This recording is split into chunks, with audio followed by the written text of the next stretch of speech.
En el invierno de 1934, mientras las calles de Berlín se llenaban de banderas con esvásticas, las mujeres alemanas recibieron un peculiar regalo de su gobierno, una cruz de honor de la madre alemana en bronce. Disponible en 3 categorías: bronce para 4 hijos, plata para 6 y oro para 8 o más. Estas medallas simbolizaban el logro femenino más celebrado por el Reich, la maternidad prolífica. Las medallas llevadas de forma visible sobre cintas negras, blancas y rojas representaban algo más que reconocimiento. Encarnaban la estrategia integral del régimen nazi para convertir la feminidad en un arma al servicio de sus objetivos ideológicos. Anna Haag, una madre bávara de 9 hijos, recordó en su diario cómo los funcionarios locales le entregaron la medalla de oro en una ceremonia a la que asistieron cientos de personas, donde permaneció junto a otras 16 madres, mientras el alcalde las proclamaba salvadoras de la sangre alemana. Sin embargo, en privado, Haag confesó su ambivalencia al escribir: «Honran mi vientre mientras encarcelan mi mente». El ascenso nazi al poder marcó un cambio drástico en la posición social de las mujeres alemanas. Tras las libertades relativas de la República de Weimar, donde las mujeres habían obtenido el derecho al voto y habían entrado en ámbitos profesionales, la visión nacionalsocialista redujo deliberadamente las aspiraciones femeninas al espacio doméstico. Esta visión cristalizó en torno al concepto tradicional alemán de Kinder, Küche, Kirche, niños, cocina, iglesia. Un ideal tripartito que definía a las mujeres principalmente a través de la maternidad, la domesticidad y la virtud moral. La frase en sí era anterior al nazismo y se atribuía al Kaiser Guillermo II a finales del siglo XIX, pero cobró renovado vigor bajo el régimen de Hitler. En términos prácticos, esto significó el despido de mujeres de puestos en la administración pública, cuotas universitarias que limitaban a las estudiantes al 10% y la introducción de cursos de ciencias domésticas en las escuelas femeninas. Un ejemplo revelador llegó en 1936, cuando la matemática Emmy Noether, una de las mentes más brillantes de Alemania, que finalmente había obtenido una cátedra durante los años de Weimar, fue despedida sumariamente de la Universidad de Gotinga, con la explicación de que las mujeres pertenecían al hogar, no al atril. Este marco ideológico no fue simplemente sugerido. Fue propagado de manera sistemática a través de todos los medios disponibles. El Ministerio de Propaganda de Joseph Goebbels elaboró una campaña multifacética que glorificaba a la madre alemana como la base biológica y cultural del Reich de los 1000 años. La Frauenschaft, la Liga de Mujeres Nazis, dirigida por Gertrud Scholz-Klink, se convirtió en la mayor organización femenina de Alemania, con más de 6 millones de miembros en 1938. A través de esta organización se modeló el ideal de la mujer alemana rubia, robusta, vestida con modestia, con maquillaje mínimo y perpetuamente centrada en las tareas familiares. Scholz-Klink, ella misma madre de 11 hijos de varios matrimonios, llegó a ser conocida como la mujer nazi perfecta, y viajó extensamente pronunciando discursos. En un discurso de 1936 ante el Congreso de Nuremberg, proclamó: «La misión de la mujer es servir en el hogar y en su profesión a las necesidades de la vida, desde el primero hasta el último momento de la existencia del hombre». Irónicamente, esta defensora de la vida doméstica mantenía una agenda pública rigurosa con una oficina en Berlín y viajes constantes que la mantenían alejada de sus propios hijos durante largos periodos. El lenguaje visual de la propaganda nazi dirigida a las mujeres era distintivo. Los carteles solían representar a madres de mejillas sonrosadas rodeadas de numerosos niños rubios en escenarios pastorales, a menudo con símbolos germánicos. Un famoso cartel de 1935 mostraba a una madre acunando a un bebé con el texto: «Madres, luchad por vuestros hijos». Otra imagen popular mostraba a saludables familias arias reunidas alegremente alrededor de Hitler, sugiriendo su relación paternal con la nación. Estas imágenes reforzaban el mensaje de que tener hijos no era simplemente una elección personal, sino un deber racial hacia el Volk y el Führer. El destacado ilustrador Ludwig Holbein cuyo trabajo anterior al nazismo había presentado a mujeres modernas y cosmopolitas, dio un giro drástico hacia la producción de madres rurales, idealizadas para los carteles del régimen. Su obra de 1939 para la organización benéfica de ayuda invernal, Winterhilfswerk, mostraba a una figura materna semejante a una Madonna frente a un paisaje nevado con el lema «Tu sacrificio les dará calor». Una magistral fusión de imaginería cristiana con ideología racial nazi. Las revistas femeninas sufrieron una transformación radical bajo el control nazi. Publicaciones como N.S. Frauenwarte, El observador de las mujeres nazis, sustituyeron los artículos sobre moda y vida moderna por contenidos centrados en las habilidades domésticas, las técnicas de crianza infantil y la educación racial. Estas publicaciones presentaban el papel doméstico no como una limitación, sino como una vocación patriótica, el campo de batalla de la mujer al servicio de Alemania. La popular revista femenina Die Frau incluía una columna regular titulada «Habla el Tribunal de Salud Genética», que detallaba casos de defectos hereditarios y animaba a las lectoras a denunciar casos sospechosos en sus comunidades. Los consejos de moda cambiaron de forma drástica. A la nueva mujer alemana se le recomendaba rechazar los estilos franceses y los cosméticos en favor de los Dirndls tradicionales y la belleza natural. Un artículo de 1936 en Frauenwarte aconsejaba: «El colorete y los polvos son vestigios de la era liberal que buscaba borrar las diferencias entre mujeres y hombres. La mujer alemana sabe que su tez natural habla de salud y fortaleza racial».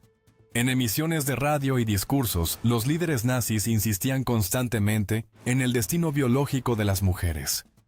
El propio Hitler, dirigiéndose a la Organización de Mujeres Nacionalsocialistas en septiembre de 1934, proclamó: «El mundo del hombre es el Estado.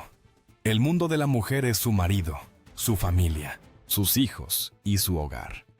Esta clara separación de esferas no se presentaba como subordinación, sino como una complementariedad natural. A las mujeres se les decía que su poder provenía de su influencia sobre las futuras generaciones, una forma de inmortalidad a través de la descendencia.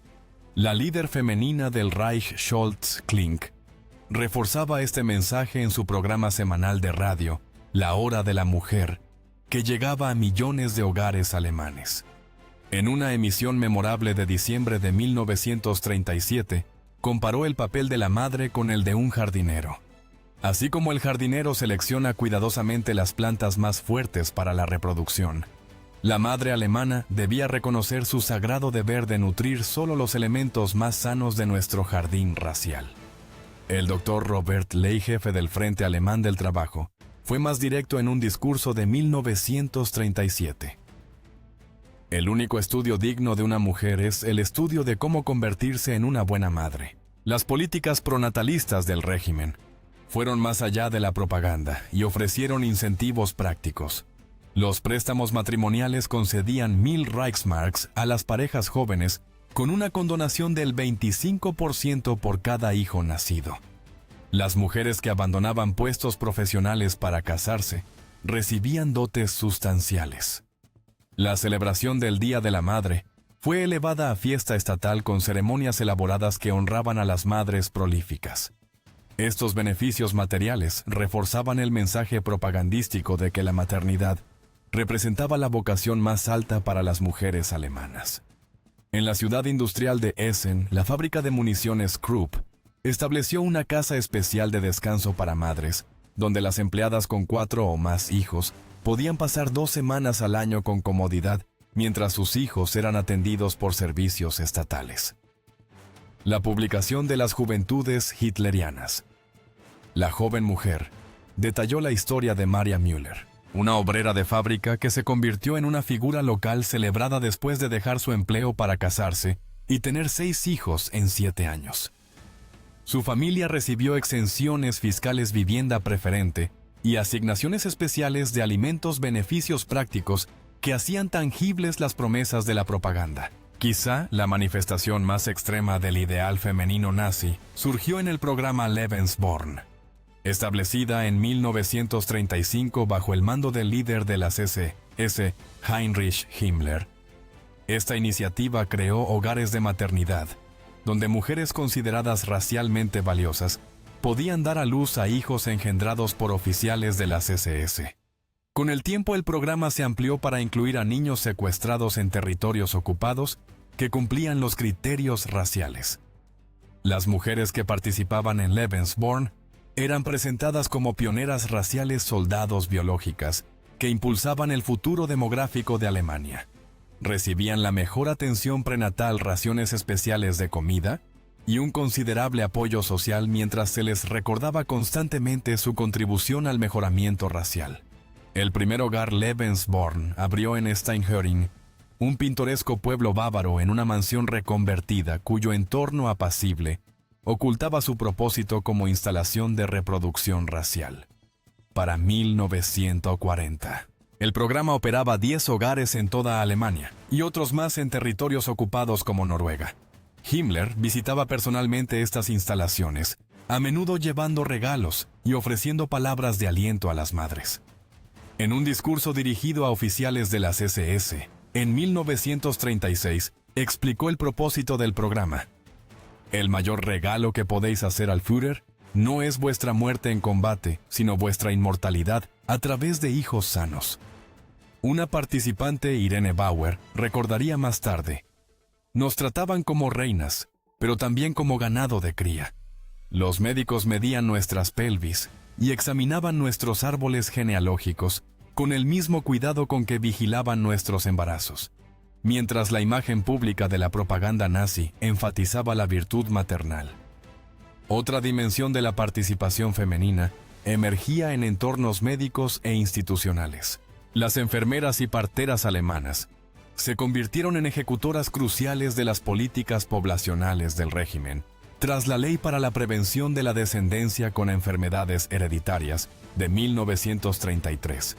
Miles de profesionales médicos participaron en la esterilización forzosa de aproximadamente 400.000 alemanes considerados genéticamente inferiores. En la ciudad industrial de Colonia, la enfermera Elisabeth Winterhalter mantuvo registros meticulosos de su participación en 723 procedimientos de esterilización durante 4 años, anotando en su diario profesional: cada operación representa una carga menos para la salud genética de nuestro pueblo. La Asociación del Reich de Parteras, dirigida por Nana Conti, madre del ministro de Salud nazi.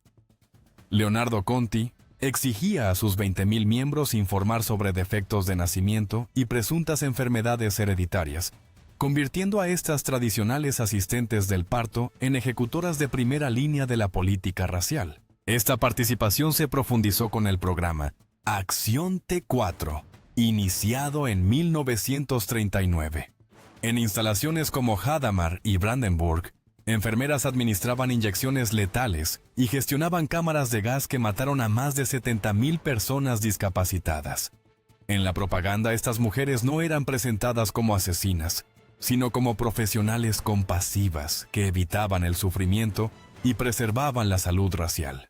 Su uniforme, el vestido blanco de enfermera con la cruz roja, se convirtió en símbolo tanto del cuidado como de la eliminación clínica de la vida indigna de ser vivida. La enfermera Martha Huber, que sirvió en la instalación de Hadamar, testificó más tarde que veía su trabajo como misericordia, no como asesinato. La jefa de enfermeras de Brandenburg, Helene Wieczorek, recibió una mención especial de la Cancillería del Reich por su dedicación a la higiene racial tras supervisar personalmente la muerte de más de 2.300 pacientes. La doctora Pauline Kneisler, que viajaba entre múltiples centros, T4 administrando inyecciones letales, mantuvo un diario profesional en el que escribió: hoy liberé a 14 almas de su sufrimiento terrenal. Este es el verdadero sentido de nuestra profesión sanadora: curar lo que puede curarse y poner fin misericordiosamente a lo que no. Las ceremonias de graduación incluían un juramento de proteger la sangre alemana, junto al compromiso tradicional de cuidar a los enfermos.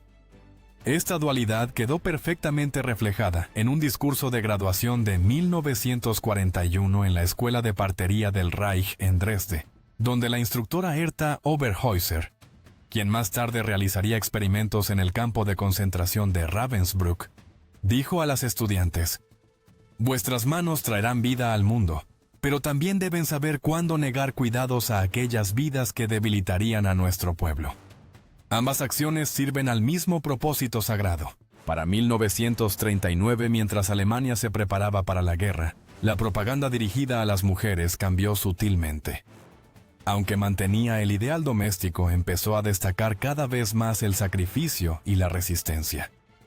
Se decía a las mujeres que debían prepararse para las privaciones, aceptar el racionamiento de alimentos y mantener la moral en la retaguardia. Los carteles mostraban a amas de casa decididas que se las arreglaban con recursos limitados mientras apoyaban a sus hombres en el frente. La obligación femenina se amplió. Ya no consistía solo en producir hijos, sino en sostener a la nación durante las pruebas que se avecinaban. Magda Goebbels, esposa del ministro de propaganda y madre de 6 hijos, se convirtió en el modelo del régimen para la mujer en tiempos de guerra. En un artículo ampliamente difundido en 1940 titulado «Las mujeres alemanas en tiempos de guerra», escribió: «La mujer alemana combate ahora con las armas del espíritu con paciencia ante las privaciones, con silencioso valor ante el sacrificio y con devoción hacia su pueblo». Este mensaje se reforzó de manera práctica a través del Reichsmutterdienst, el servicio de madres del Reich, que formaba a las mujeres en habilidades como remendar ropa, cocinar con ingredientes mínimos y prestar primeros auxilios. En Hamburgo, las amas de casa asistían a cursos obligatorios de cocina de la Victoria, donde aprendían a preparar comidas nutritivas con nabos coles y raciones limitadas.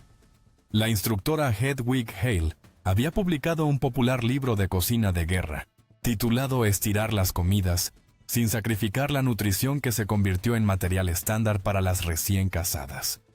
El alcance de la propaganda se extendía incluso a los cuentos infantiles, con la popular autora Johanna Harrer, publicando La madre alemana y su primer hijo en 1934, un manual de cuidado infantil que vendió más de 1,2 millones de copias. Tras sus consejos prácticos sobre el cuidado de los bebés, se ocultaba una orientación ideológica que instruía a las madres a evitar una ternura excesiva que pudiera producir niños débiles y a reconocer su papel como primeras maestras de los principios nacionalsocialistas.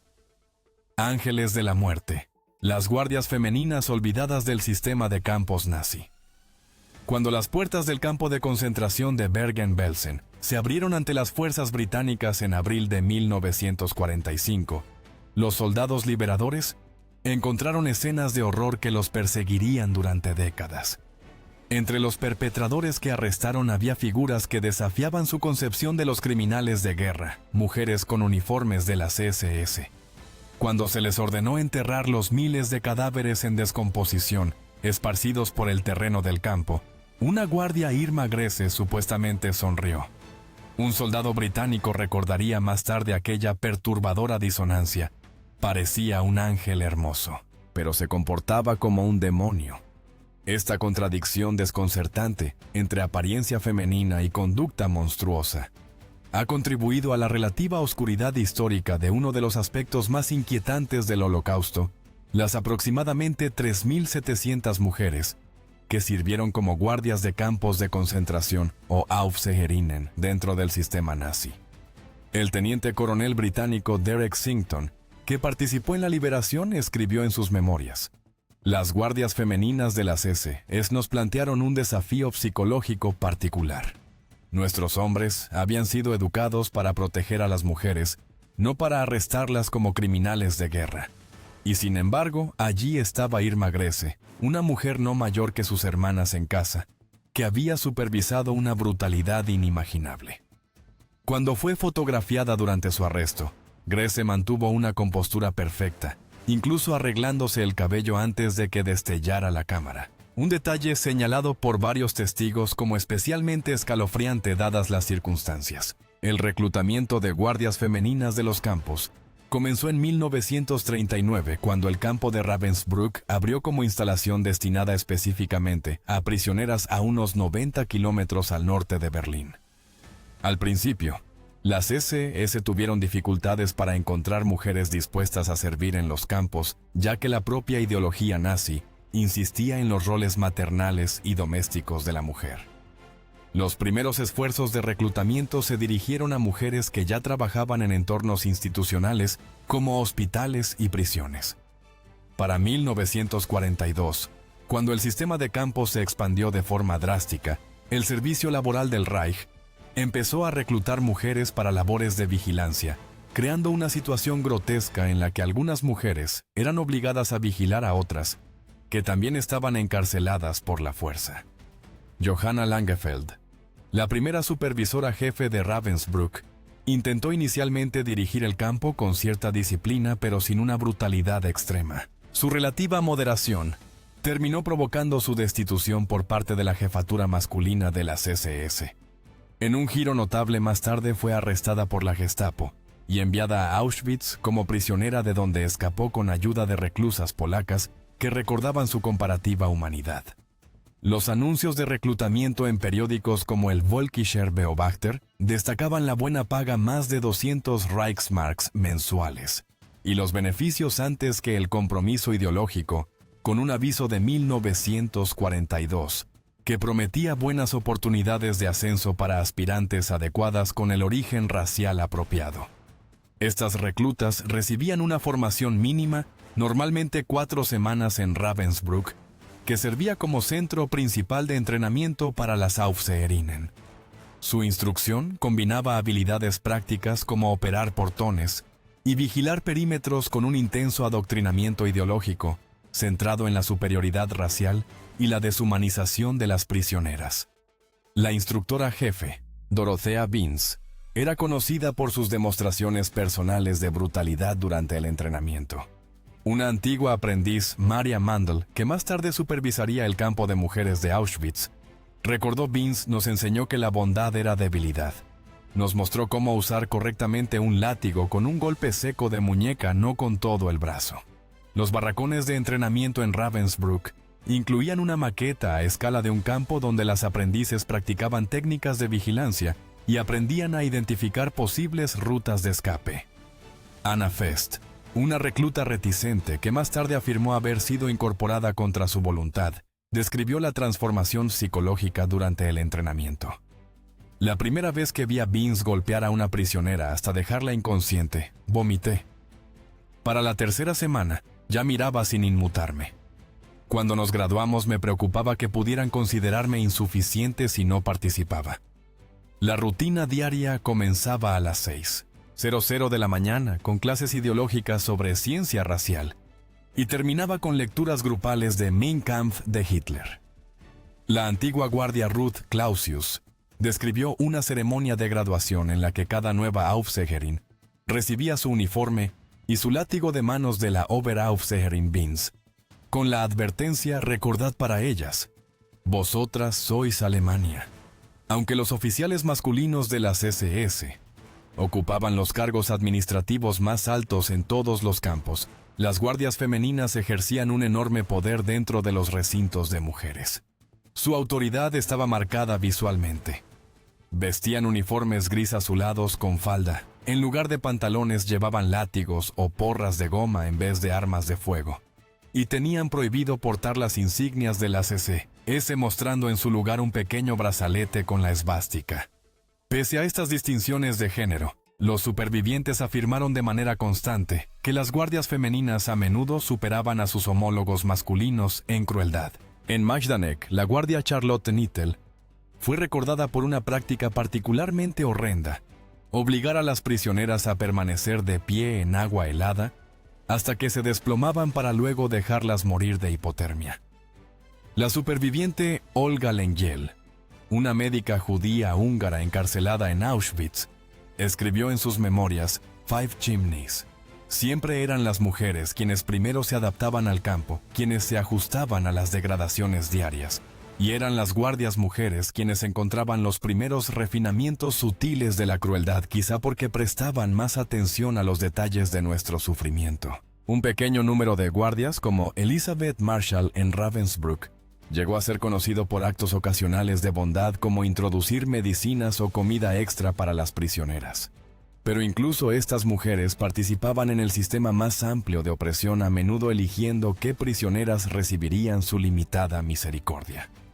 La más notoria de estas mujeres fue Irma Grese, que comenzó su carrera en los campos a los 19 años. Rubia de ojos azules y sorprendentemente atractiva, Grese encarnaba el ideal físico nazi mientras violaba sistemáticamente toda expectativa de conducta femenina. En Auschwitz y más tarde en Bergen-Belsen, llegó a ser conocida como la Bella Bestia por sus comportamientos sádicos. Con botas hechas a medida pateaba a las prisioneras con calzado de punta de acero, especialmente reforzada. Mantenía perros entrenados para atacar a las internas y, según se informó, seleccionaba a mujeres con piel atractiva para ejecutarlas, de modo que su carne tatuada pudiera convertirse en pantallas de lámpara. En su juicio de 1945, los supervivientes describieron a Grese como alguien que obtenía un placer sensual al seleccionar prisioneros para la muerte. Con solo 22 años, se convirtió en una de las criminales de guerra nazis más jóvenes ejecutadas en la horca. Los antecedentes de Grese ofrecían pocas pistas sobre su sadismo posterior. Criada en una familia rural de agricultores en Bregen, no había logrado completar su formación como auxiliar de enfermería antes de incorporarse al sistema de campos. Su antiguo vecino Friedrich Henner testificó más tarde: de niña era corriente, quizá tímida. Nada sugería el monstruo en que se convertiría. Grese cultivó una relación romántica con Josef Mengele, el infame ángel de la muerte de Auschwitz, quien realizó experimentos médicos con prisioneros. Juntos a veces llevaban a cabo selecciones en la rampa de llegada, decidiendo qué prisioneros trabajarían y cuáles serían gaseados de inmediato. La superviviente Olga Lengyel describió el gesto característico de Grese durante estas selecciones. Se mordía el labio inferior al enviar a alguien a la muerte como si experimentara una emoción íntima. Igualmente infame fue Ilse Koch, conocida como la bruja de Buchenwald y la bestia de Buchenwald. Aunque técnicamente no era una Aufseherin, sino la esposa del comandante del campo Karl Koch, ejercía un poder extraoficial, pero considerable dentro del campo. Koch se hizo famosa por cabalgar por el campamento, azotando a cualquier prisionero que llamara su atención. Su perversión alcanzó su punto culminante en su presunta colección de piel humana tatuada, que según testigos, utilizaba para fabricar guantes cubiertas de libros y pantallas de lámpara. Después de la guerra, Koch fue condenada a cadena perpetua por un tribunal militar estadounidense. Más tarde su condena fue reducida, pero fue juzgada de nuevo por tribunales alemanes y nuevamente sentenciada a prisión de por vida.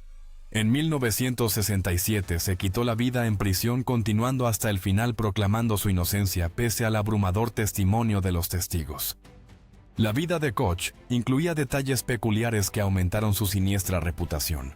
Antes de conocer a su esposo había trabajado como bibliotecaria en Dresde, una profesión que contrastaba de forma marcada con su conducta posterior. Al llegar a Buchenwald en 1937, inició una elaborada renovación de la casa del comandante, obligando a los prisioneros a construir una pista de equitación y un zoológico para su disfrute personal. Durante el interrogatorio estadounidense, el teniente coronel Paul Burman informó que Koch mostró más angustia por la confiscación de su abrigo de piel que por las discusiones sobre asesinatos en masa. La controvertida reducción de su condena por el general estadounidense Lucius Clay en 1948 de cadena perpetua a 4 años provocó indignación internacional y desencadenó una investigación del Congreso sobre si había recibido un trato preferencial. En el campo de concentración de Majdanek, Hermine Braunsteiner llegó a ser conocida como la yegua pisoteadora por su costumbre de llevar botas con tachuelas de hierro mientras saltaba sobre las espaldas de las prisioneras. Guardias como Hertha Ehlert y Herta Bothe desarrollaron reputaciones de violencia excepcional en varios campos. En su juicio, Bothe declaró desafiante: «Cometí un error. No. El error fue que aquello era un campo de concentración, pero tuve que ir allí. De lo contrario, me habrían metido a mí». Las técnicas de Braunsteiner incluían colgar a mujeres por el cabello y seleccionar específicamente a niños para transportes hacia campos de exterminio. Una superviviente, Elena Stranad, testificó: Frau Braunsteiner se divertía con nosotras. Jugaba a un juego en el que teníamos que correr hasta una valla y volver. Las que regresaban últimas eran llevadas a Wey y nunca se las volvía a ver. Bothe, conocida como la sádica de Stutthof, obligó a prisioneros a participar en marchas de la muerte en los últimos días de la guerra, golpeando a los rezagados con un palo de madera. Cuando la prisionera soviética Alexandra Boyko, de 19 años, tropezó por agotamiento, los testigos declararon que Bothe la golpeó hasta que dejó de moverse. La austríaca Hildegard Lechert se ganó el apodo de Brigitte la Sangrienta en Majdanek por su costumbre de atacar a las prisioneras con un látigo incrustado con fragmentos de hierro. Durante los recuentos invernales, que podían durar horas bajo temperaturas heladas, Lechert era conocida por empapar con agua fría a prisioneras escogidas y dejarlas congelarse. Muchas de estas mujeres procedían de entornos corrientes. Maria Mandl, que ascendió hasta convertirse en jefa del campo de mujeres de Auschwitz-Birkenau y fue responsable de unas 500.000 muertes, había trabajado antes como recepcionista de hotel. Juana Bormann, ejecutada por crímenes de guerra cometidos en Auschwitz, había sido trabajadora agrícola antes de unirse a las SS. Su transformación de civiles en asesinas representa uno de los aspectos psicológicos más perturbadores del Holocausto. Como señala la historiadora Wendy Lower, estas mujeres no nacieron con valores nazis inscritos en su ADN. Fueron condicionadas por la sociedad que las rodeaba y tomaron decisiones dentro de las restricciones de un régimen violento y racista. Mandl, procedente del pequeño pueblo austríaco de Münzkirchen, fue descrita por conocidos de la infancia como religiosa e incluso amable antes de su implicación nazi. En Auschwitz creó la orquesta de mujeres, obligando a prisioneras con talento musical a tocar mientras otras marchaban hacia el trabajo o hacia la muerte. Una perversa intersección entre refinamiento cultural y barbarie. Mandl llevaba registros meticulosos de las prisioneras que pasaban por su jurisdicción, firmando cada orden de muerte con su nombre completo en una caligrafía elegante. Cuando fue arrestada en 1945, se encontró en su poder un álbum encuadernado en cuero que contenía fotografías de sus prisioneras favoritas, muchas de las cuales ella misma había enviado personalmente a las cámaras de gas. Juana Bormann, pese a su educación limitada, llegó a convertirse en una cuidadora de perros de confianza en Auschwitz, entrenando pastores alemanes para atacar a las prisioneras por orden. En su juicio, la antigua prisionera Dora Safran testificó: Bormann sonreía y decía, «Ve por ello», a su perro como si lo lanzara contra un conejo, no contra un ser humano. Los juicios aliados de posguerra contra criminales nazis incluyeron procesamientos de personal femenino de los campos, pero estos casos recibieron menos atención que los de los acusados varones. En el juicio de Bergen-Belsen, de 1945, 11 mujeres, incluida Grese, estuvieron entre los acusados. En los juicios de Ravensbrück realizados por las autoridades soviéticas, 16 guardias femeninas fueron condenadas. Sin embargo, muchas más escaparon por completo a la justicia. El historiador Daniel Patrick Brown estima que menos de 50 guardias femeninas de campos fueron procesadas entre los miles que sirvieron.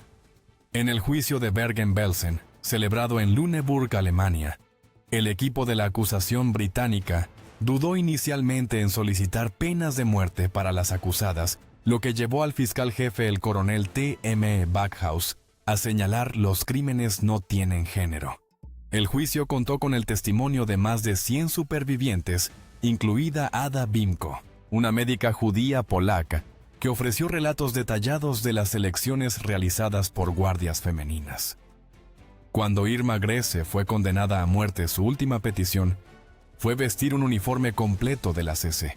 Ese en lugar de ropa de prisión, petición que las autoridades británicas rechazaron. Juana Bormann, que no debe confundirse con Herta Bote, condenada por crímenes contra la humanidad en Bergen-Belsen. Según se informó, permaneció desafiante hasta su ejecución, declarando al rabino que le ofrecía consuelo espiritual. Muero por Alemania, y estoy orgullosa de ello. Algunas perpetradoras lograron reintegrarse en la sociedad de posguerra, apoyándose en estereotipos de género que dificultaban a las autoridades creer que las mujeres fueran capaces de semejantes atrocidades. Hermine Braunsteiner, la yegua pisoteadora, vivió como ama de casa en Queens, Nueva York, hasta que un superviviente del Holocausto la reconoció en 1964. Tras su extradición y juicio, fue condenada a cadena perpetua en Alemania Occidental.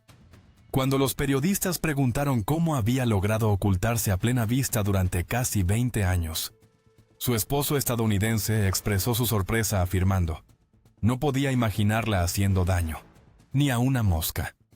Braunsteiner había entrado en Estados Unidos en 1959 bajo la ley de novias de guerra, tras casarse con un estadounidense, Russell Ryan. Había declarado su trabajo como guardiana, pero omitió su afiliación a la SS y sus crímenes de guerra. El cazador de nazis, Simon Wiesenthal, fundamental en su identificación, escribió más tarde: las perpetradoras se beneficiaron de una peculiar ceguera en la justicia de posguerra. Los fiscales buscaban monstruos y veían amas de casa. Elfriede Rinkel, que había manejado perros de ataque en Ravensbrück, vivió sin ser detectada en San Francisco durante más de 50 años, trabajando como costurera y casándose con un superviviente judío alemán del Holocausto que murió sin conocer jamás el pasado de su esposa. Solo en 2006 fue finalmente deportada de Estados Unidos. Cuando se la confrontó con las pruebas de su servicio en el campo Rinkel, supuestamente dijo: aquella fue otra vida. Entonces yo era otra persona. El servicio silencióso mujeres espías e informantes del Tercer Reich. En noviembre de 1944. Mientras las fuerzas aliadas avanzaban por Francia, una hermosa mujer rubia se registró en un hotel de París, bajo el nombre de Fräulein Doctor. Su francés era impecable, sus documentos intachables. Afirmaba ser compradora de moda, explicación con la que justificaba sus frecuentes ausencias y sus misteriosas reuniones. En realidad era Elise Müller, una agente de inteligencia alemana que llevaba meses transmitiendo a Berlín los movimientos de las tropas aliadas.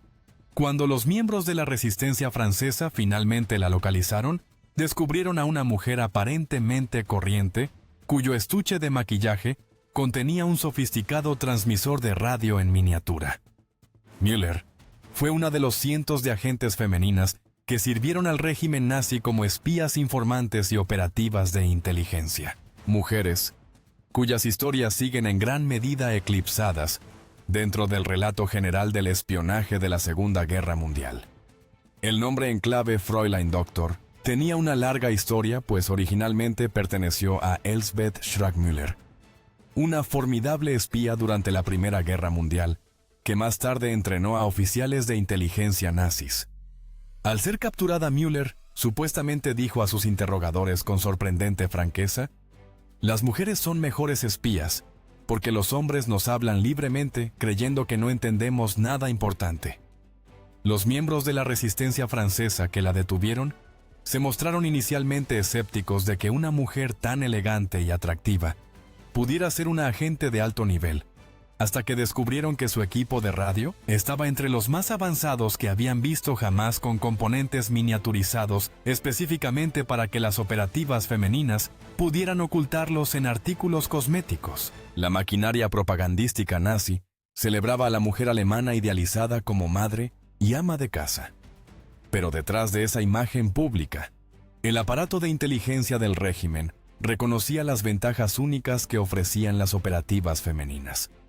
Las mujeres podían atravesar puestos de control con menos sospechas, acceder a lugares sensibles mediante vínculos románticos y aprovechar los estereotipos de género que las suponían políticamente ingenuas. como Reinhard Heydrich, jefe de la Oficina Central de Seguridad del Reich, habría dicho a sus oficiales: «Nadie sospecha de la mujer que teje en un rincón, pero sus oídos no se pierden nada». Esta explotación cínica de las expectativas de género se convirtió en una piedra angular de las operaciones de inteligencia nazis, tanto dentro de Alemania como en los territorios ocupados. En una conferencia secreta celebrada en el Palacio Czernin de Praga, en 1941, Heydrich ofreció una evaluación más completa. Nuestras agentes femeninas tienen éxito precisamente porque el enemigo espera que un espía alemán sea un hombre con abrigo de cuero y una pistola. Los ingleses y los estadounidenses siguen ciegos ante el valor de inteligencia de las mujeres, lo que nos da una ventaja decisiva. Esta percepción provenía en parte de su esposa Lina, quien había observado cómo en las reuniones sociales las mujeres eran tratadas a menudo como presencias decorativas, más que como seres pensantes, lo que les permitía escuchar conversaciones delicadas sin levantar sospechas. Walter Schellenberg, que más tarde dirigiría la inteligencia exterior del SD, llevó a la práctica la visión de Heydrich, creando un fichero de candidatas adecuadas, clasificadas por habilidades lingüísticas, atributos físicos y perfiles psicológicos, guardado en una bóveda especial en la sede de Prinz Albrechtstraße, en Berlín. El reclutamiento de agentes femeninas comenzó casi inmediatamente después del ascenso de Hitler al poder. Las principales organizaciones de inteligencia, la Abwehr militar y el Sicherheitsdienst controlado por el partido, mantenían secciones femeninas especializadas. La sección F de la Abwehr por Frauen, o mujeres, entrenaba específicamente a agentes femeninas en técnicas de espionaje, manteniendo al mismo tiempo una negación plausible al dejar ambiguo su estatus oficial. Estas mujeres rara vez aparecían en las nóminas oficiales y a menudo eran compensadas por medios indirectos, lo que hizo especialmente difícil su identificación después de la guerra para los investigadores aliados. El almirante Wilhelm Canaris, jefe de la Abwehr, hasta 1944, autorizó personalmente la creación de esta sección femenina, tras una operación exitosa, en la que la baronesa Ingrid von Ein extrajo información naval crítica de un agregado británico en Estambul.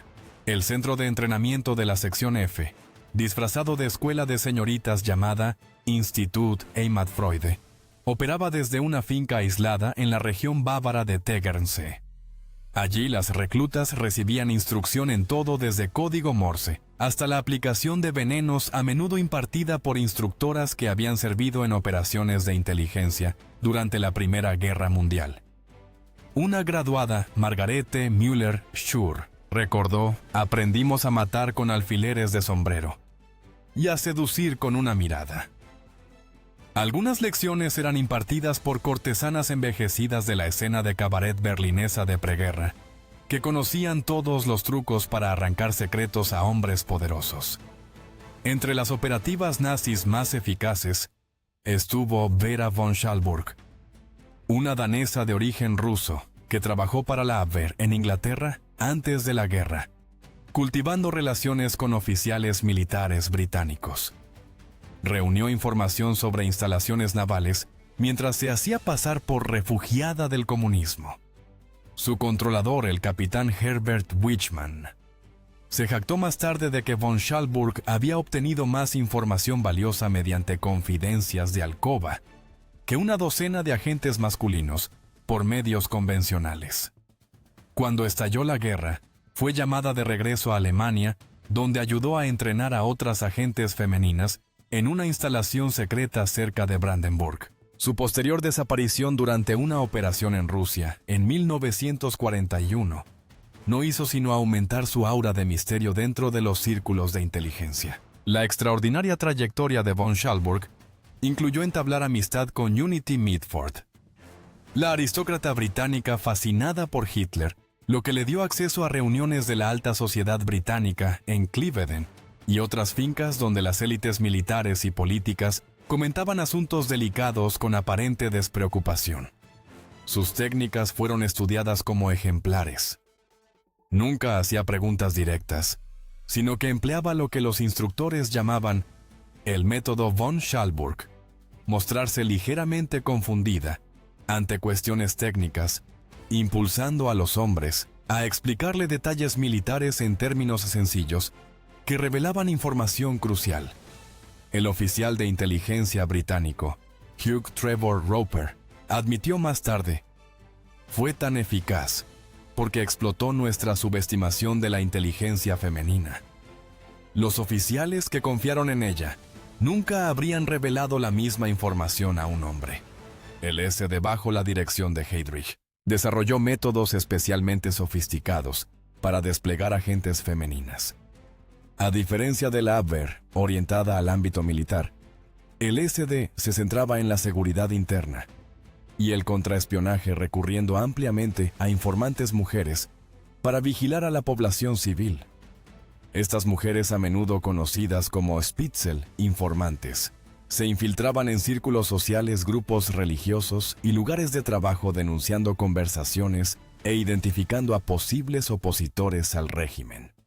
Una red de encargadas de edificios de apartamentos, conocidas como Blockwartinnen, vigilaba las actividades de los residentes e informaba a las autoridades locales sobre visitas inusuales o comportamientos sospechosos.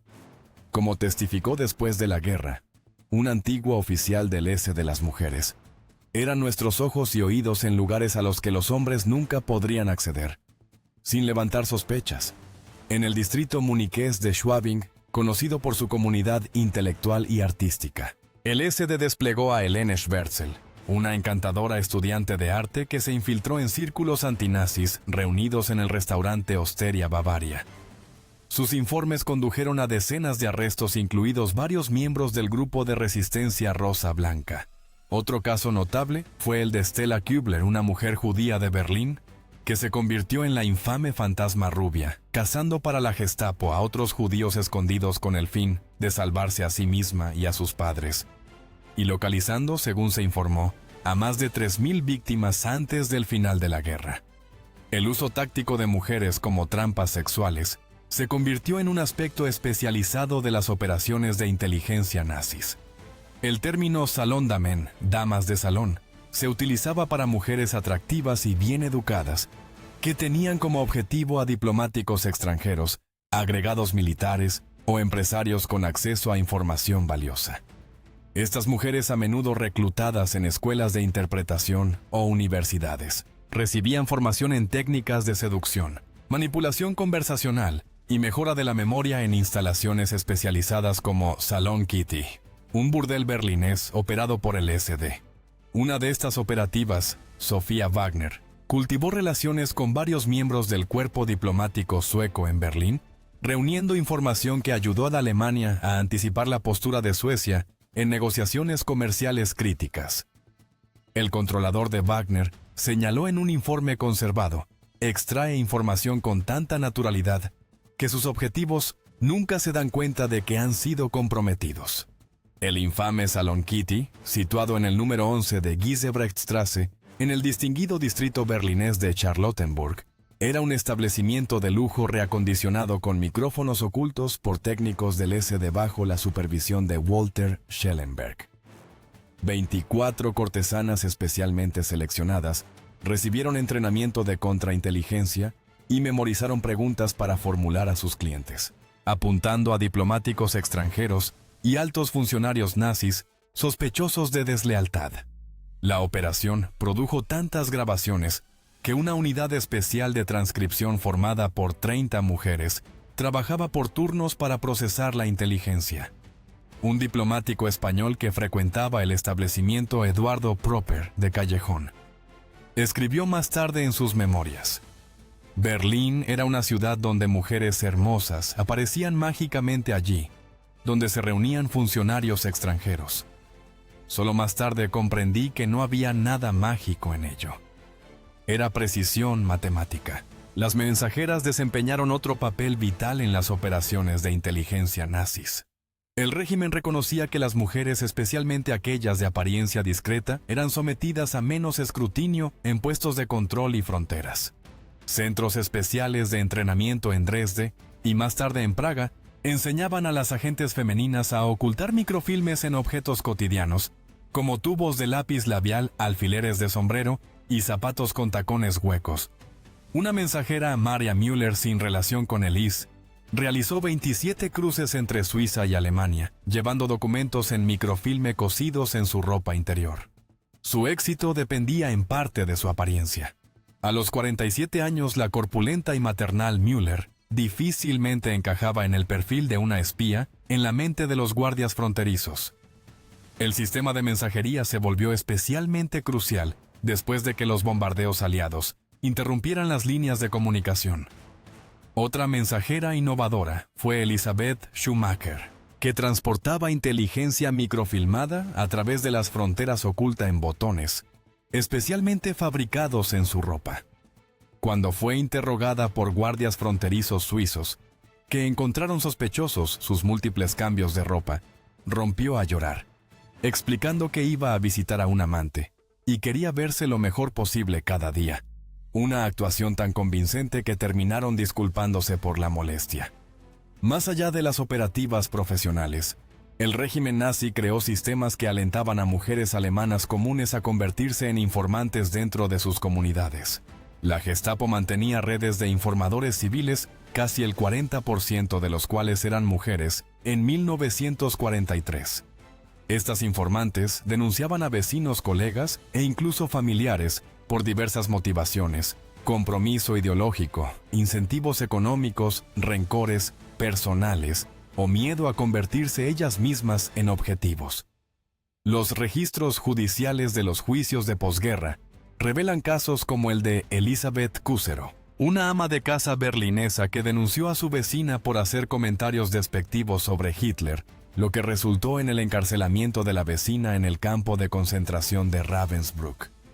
Cuando fue interrogada después de la guerra, Kuserov justificó su acción como un deber patriótico en tiempos de guerra. En Colonia, un estudio de archivos de la Gestapo mostró que el 73% de los casos contra enemigos del Estado se originaban en denuncias civiles más que en investigaciones policiales. Margarete Fischer, una maestra de escuela en Dresde, llegó a ser conocida como el oído atento de Dresde por animar a sus alumnos a denunciar las conversaciones privadas de sus padres, lo que provocó que al menos 14 familias fueran investigadas. El fenómeno se extendió tanto que los alemanes acuñaron el amargo chiste: la posesión más peligrosa de un alemán es un vecino. Más inquietantes aún fueron los casos de traición familiar como el de Irma Greuning, que denunció ante las autoridades los comentarios antinazis de su esposo en Düsseldorf, diciendo a los investigadores: mi lealtad al Führer supera incluso mis votos matrimoniales. Su esposo recibió una condena de 5 años en Dachau. Más exitosa fue Inga Haag, quien se hizo pasar por una mujer neerlandesa desplazada en el París liberado y consiguió trabajo como limpiadora en los alojamientos de oficiales estadounidenses, donde fotografiaba documentos dejados en papeleras. Su información sobre los problemas de suministro de combustible contribuyó a la planificación de la ofensiva de las Ardenas, la Batalla de las Ardenas. A medida que avanzaban las fuerzas aliadas, algunas agentes femeninas adoptaron medidas extremas. Era Katharina Fischer en Milán. Se tragó su microfilme cuando estaba a punto de ser capturada, lo que obligó a los oficiales de inteligencia estadounidenses a esperar a que la naturaleza siguiera su curso antes de recuperar la información. Un manual capturado del S, titulado Mujeres en operaciones de fase final, aconsejaba: las agentes femeninas deben emplear ahora el máximo sacrificio y astucia, pues representan nuestra última ventaja restante en una situación estratégica en deterioro.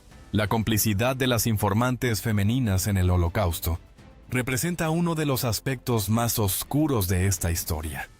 En los territorios ocupados, mujeres locales se convirtieron a veces en informantes pagadas, identificando a judíos escondidos para las autoridades alemanas. En Ámsterdam, una mujer neerlandesa llamada Ans van Dijk, ella misma judía, fue reclutada por el Sicherheitsdienst tras su arresto en 1943. Con la promesa de salvarle la vida, el SD la hizo infiltrarse en la resistencia judía clandestina. Van Dyke terminó traicionando a más de 100 personas, incluidas muchas de su propia comunidad. Después de la guerra, fue una de las pocas mujeres ejecutadas por el gobierno neerlandés por colaboración. El fenómeno se extendió por toda la Europa ocupada. En Marsella, Francis Brunel recibía pago por cada familia judía que identificaba, desarrollando un método sistemático de hacerse amiga de niños judíos, ganarse su confianza y seguirlos hasta sus casas para descubrir a familias ocultas. En Varsovia, Hanka Sawicka trabajaba en una panadería frecuentada por la resistencia polaca, informando sobre clientes que compraban cantidades inusuales de pan, lo que podía indicar que estaban escondiendo judíos. Los incentivos económicos eran considerables. En Holanda, los informantes recibían hasta 7 florines y 50 céntimos por cada judío identificado, equivalente al salario semanal de muchos trabajadores. En Budapest, durante la fase final de las deportaciones de judíos húngaros, en 1944, una red de informantes femeninas llamada las Damas de la Caridad se hacía pasar por trabajadoras de ayuda humanitaria, obteniendo acceso a casas seguras gestionadas por el diplomático Raúl Wallenberg y comunicando sus ubicaciones a las milicias de la Cruz Flechada. La complejidad ética de estos casos queda ilustrada por Rachel Goldstein, de Cracovia, quien se convirtió en informante después de que el SD amenazara a sus hijos, afirmando más tarde: «Elegí entre extraños y mi propia carne y sangre. Dios podrá juzgarme, pero ninguna madre habría elegido de otra manera». Mientras el Tercer Reich se derrumbaba, muchas operativas femeninas se deslizaron hacia el anonimato, destruyendo registros y creando nuevas identidades. A diferencia de los oficiales masculinos de las SS, con tatuajes distintivos o servicio militar documentado, estas mujeres podían mezclarse sin dificultad en la vida civil. Algunas, como la antigua agente del SD Hildegard Leschert, asumieron identidades de refugiadas, mientras otras se casaron con soldados aliados como cobertura. Cuando comenzaron las investigaciones de desnazificación, los funcionarios de inteligencia de las potencias vencedoras a veces reclutaron a estas mujeres para sus propias operaciones contra la emergente amenaza soviética, oscureciendo aún más sus actividades durante la guerra. En Baviera, la inteligencia británica identificó a una antigua agente de la Abwehr, Erika, que trabajaba como traductora para las fuerzas estadounidenses, y la reclutó discretamente para la Operación Rusty, un programa de inteligencia temprano de la Guerra Fría. Su familiaridad con los métodos de inteligencia soviéticos resultó lo bastante valiosa como para que su pasado nazi fuera oficialmente borrado de los registros. La agente entrenada por las SS Margot UPF se transformó en una viuda de guerra que regentaba una casa de huéspedes en Suiza, la cual sirvió como punto de encuentro para operativos de inteligencia occidentales hasta la década de 1950. Una evaluación desclasificada de la CIA de 1947 admitía con franqueza: el personal femenino de inteligencia de los servicios alemanes representa activos humanos valiosos, debido a su amplia formación y experiencia de campo, y al hecho de que su participación en operaciones de guerra permanece en gran medida indocumentada. Al cerrar este capítulo, recordamos que detrás de los uniformes y las esvásticas hubo mujeres que moldearon y destruyeron vidas. Desde Ilse Koch, la bruja de Buchenwald, tristemente célebre por coleccionar piel humana, hasta Magda Goebbels, que envenenó a sus 6 hijos en el búnker de Hitler, su lealtad fue escalofriante. En 1943, Joseph Goebbels declaró: «La misión de las mujeres es ser bellas y traer hijos al mundo. La misión de los hombres es ser guerreros». Pero algunas mujeres asumieron misiones mucho más oscuras. La historia nunca olvida, y nosotros tampoco deberíamos hacerlo. Gracias por vernos, y hasta la próxima. Sigan cuestionando las historias que nos cuentan.